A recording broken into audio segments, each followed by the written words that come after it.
ಸ್ವಾತಂತ್ರ್ಯ ದಿನಾಚರಣೆಯ ಸಂದರ್ಭದಲ್ಲಿ ರಾಷ್ಟ್ರಧ್ವಜಕ್ಕೆ ಅವಮಾನ ಮಾಡುವುದನ್ನು ತಡೆಯಲು ಮತ್ತು ನಿಷೇಧಿತ ಪ್ಲಾಸ್ಟಿಕ್ ಧ್ವಜ ಮಾರಾಟ ಮಾಡುವವರ ವಿರುದ್ಧ ಕ್ರಮ ಕೈಗೊಳ್ಳುವಂತೆ ಆಗ್ರಹಿಸಿ ಪ್ರತಿಭಟನೆ ನಡೆಸುವ ಮೂಲಕ ಜಿಲ್ಲಾಧಿಕಾರಿಗಳಿಗೆ ಮನವಿ ಸಲ್ಲಿಸಲಾಯಿತು.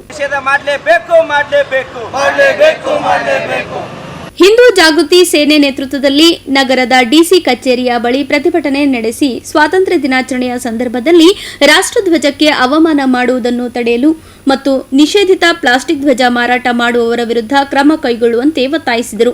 ಈ ವೇಳೆ ಮಾತನಾಡಿದ ಸಂಘಟನೆಯ ಅಧ್ಯಕ್ಷ ಲಕ್ಷ್ಮೀಕಾಂತ್ ಸ್ವಾದಿ ಅವರು, ಸ್ವಾತಂತ್ರ್ಯ ದಿನಾಚರಣೆ ವೇಳೆ ಬಹಳಷ್ಟು ಕಡೆ ರಾಷ್ಟ್ರಧ್ವಜಕ್ಕೆ ಅಪಮಾನ ಮಾಡಿರುವ ಘಟನೆಗಳು ಜರುಗಿದೆ. ಈ ರೀತಿಯ ಘಟನೆ ಮರುಕಳಿಸದಂತೆ ಹಾಗೂ ಪ್ಲಾಸ್ಟಿಕ್ ಧ್ವಜ ಮಾರಾಟಕ್ಕೆ ಅನುಮತಿ ನೀಡದಂತೆ ಒತ್ತಾಯಿಸಿದರು. ಏನು ಆಗಸ್ಟ್ 15 ಸ್ವಾತಂತ್ರ್ಯ ದಿನಾಚರಣೆ ಹಾಗೂ 26 ಜನವರಿ ಗಣರಾಜ್ಯೋತ್ಸವವನ್ನು ಇವತ್ತಿನ ದಿವಸ ಭಾರತದಾದ್ಯಂತ ಏನು ಅತಿ ವಿಜೃಂಭಣೆಯಿಂದ ಆಚರಣೆ ಮಾಡ್ತೀವಿ. ಆದರೆ ಇವತ್ತಿನ ದಿವಸ ಪರಿಸ್ಥಿತಿ ಯಾವ ರೀತಿಯಾಗಿದೆಪ್ಪ ಅಂದ್ರೆ ಏನು ಬರುವ ಆಗಸ್ಟ್ 15ರಂದು ಏನು ಪ್ಲಾಸ್ಟಿಕ್ ಧ್ವಜಗಳನ್ನು ಎಗ್ಗಿಲ್ಲದೆ ಮಾರಾಟ ಆಗ್ತಾಯಿವೆ. ಪ್ಲಾಸ್ಟಿಕ್ ಧ್ವಜವನ್ನು ಏನು ಕೋರ್ಟ್ ಆದೇಶ ಇದೆ, ಸಂಪೂರ್ಣವಾಗಿ ಬ್ಯಾನ್ ಆಗಿದೆ. ಆದರೂ ಕೂಡ ಇವತ್ತಿನ ದಿವಸ ಪ್ಲಾಸ್ಟಿಕ್ ಧ್ವಜವನ್ನು ರಾಜಾರೋಷವಾಗಿ ಮಾರಾಟ ಮಾಡಕತ್ತಾರ. ಆ ಮಾರಾಟ ತೊಗೊಂಡಂಥವ್ರು ಏನು ಮಾಡ್ತಾರಪ್ಪ ಅಂದ್ರೆ ಅದನ್ನು ಯಾವುದೇ ರೀತಿಯ ಗೌರವ ಕೊಡದೆ ಎಲ್ಲಿ ಬೇಕಲ್ಲ ಅಂದ್ರೆ ಬಿಸಾಕೋದು, ಅದಕ್ಕೆ ಒಂದು ದೊಡ್ಡ ಅಗೌರವ, ರಾಷ್ಟ್ರಧ್ವಜಕ್ಕೆ ಅಗೌರವ ತೋರ್ಲಕತ್ತಾರ. ಅದಕ್ಕೆ ಇವತ್ತಿನ ದಿವಸ ನಾವು ಹಿಂದೂ ಜಾಗೃತಿ ಸೇನೆ ಜಿಲ್ಲಾ ಘಟಕ ವತಿಯಿಂದ ಮಾನ್ಯ ಜಿಲ್ಲಾಧಿಕಾರಿಗಳಿಗೆ ಹಾಗೂ ಪೊಲೀಸ್ ಆಯುಕ್ತರಿಗೆ, ಮಾನ್ಯ ತಹಸೀಲ್ದಾರ್ ಅವರಿಗೆ ಹಾಗೂ ಮಹಾನಗರ ಪಾಲಿಕೆ ಆಯುಕ್ತರಿಗೆ ಮನವಿ ಕೊಟ್ಟಿವಿ.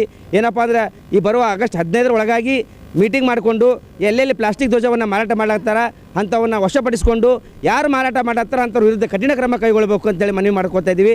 ಒಂದು ವೇಳೆ ಏನೋ ಜಿಲ್ಲಾಡಳಿತ ವಿಫಲವಾಗಿದ್ದೇ ಆದರೆ 13, 14 ತಾರೀಕಿನ ದಿವಸ ಹಿಂದೂ ಜಾಗೃತಿ ಸೇನೆ ಎಲ್ಲ ಕಾರ್ಯಕರ್ತರು ಸೇರಿಕೊಂಡು ಸೂಪರ್ ಮಾರ್ಕೆಟ್ ಆಗಿರ್ಬೋದು, ಎಲ್ಲೆಲ್ಲಿ ಪ್ಲಾಸ್ಟಿಕ್ ಧ್ವಜಗಳನ್ನು ಮಾರಾಟ ಮಾಡತ್ತರ ಅಂತಲ್ಲಿ ಹೋಗಿ ಅವುಗಳನ್ನು ವಶಪಡಿಸಿಕೊಳ್ಳುವಂಥ ಕೆಲಸ ಮಾಡ್ತೀವಿ ಅಂತೇಳಿ ಇವತ್ತಿನ ದಿವಸ ಮಾಧ್ಯಮ ಮುಖಾಂತರ ಜಿಲ್ಲಾಧಿಕಾರಿಗಳಿಗೆ ತಿಳಿಸ್ತಾ ಇದ್ದೀವಿ. ಪ್ರತಿಭಟನೆಯಲ್ಲಿ ಮುಖಂಡರಾದ ಗಣೇಶ್ ಗಯ್ಯಾಳಿ, ಚಿದಾನಂದ್ ಮಠಪತಿ, ರಾಜು ಸ್ವಾಮಿ, ರಾಜ್ಕುಮಾರ್ ವಾಗ್ಮಾರೆ, ಸಿದ್ದು ಕಂದಗಲ್, ಸುನಿಲ್ ಶಿರ್ಕೆ ಸೇರಿದಂತೆ ಅನೇಕರು ಭಾಗವಹಿಸಿದ್ದರು.